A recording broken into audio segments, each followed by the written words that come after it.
Maithili express की शानदार प्रस्तुति।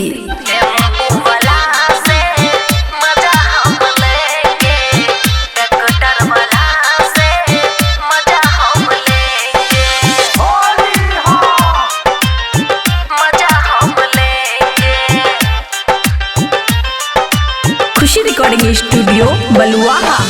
होलियों में यार को सजा हम देंगे, होलियों में यार को सजा हम देंगे, टेम्पू वाला से मजा हम लेंगे, ट्रैक्टर वाला से मजा हम लेंगे, डीजे पे साथे सबको नचा हम देंगे, डीजे पे साथे सबको नचा हम देंगे रे देंगे, टेम्पू वाला से मजा हम लेंगे, ट्रैक्टर वाला से मजा हम लेंगे, टेम्पू वाला से मजा हम लेंगे, ट्रैक्टर वाला से मजा हम लेंगे।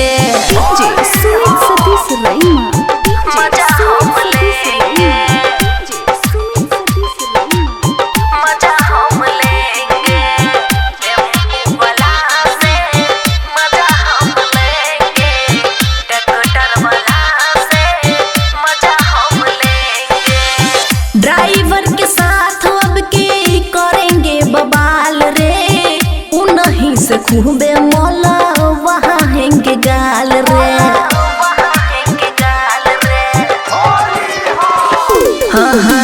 ड्राइवर के साथ अब के करेंगे बवाल रे, उन्हीं से खूबे मौला वहाँ हैंगे गाल रे, लगेगा प्यास जब बुझा हम लेंगे, लगेगा प्यास जब बुझा हम लेंगे, टेम्पू वाला से मजा हम लेंगे, ट्रैक्टर वाला से मजा हम लेंगे,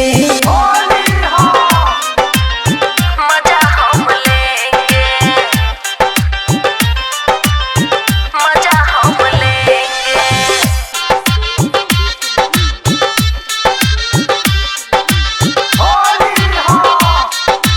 खुशी रिकॉर्डिंग स्टूडियो बलुआहा।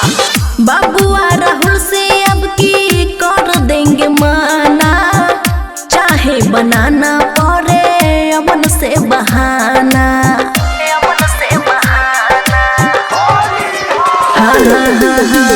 बाबुआ राहुल से अब की कर देंगे माना, चाहे बनाना पड़े अमन से बहाना, खुल्लम खुल्ला प्यार है जता हम देंगे, खुल्लम खुल्ला प्यार है जता हम देंगे, टेम्पू वाला से मजा हम लेंगे, ट्रैक्टर वाला से मजा हम लेंगे, होलियों में यार को सजा हम देंगे, होलियों में यार को सजा हम देंगे, टेम्पू वाला से मजा हम लेंगे, ट्रैक्टर वाला से मजा हम लेंगे, टेम्पू वाला से मजा हम लेंगे, ट्रैक्टर वाला से मजा हम लेंगे।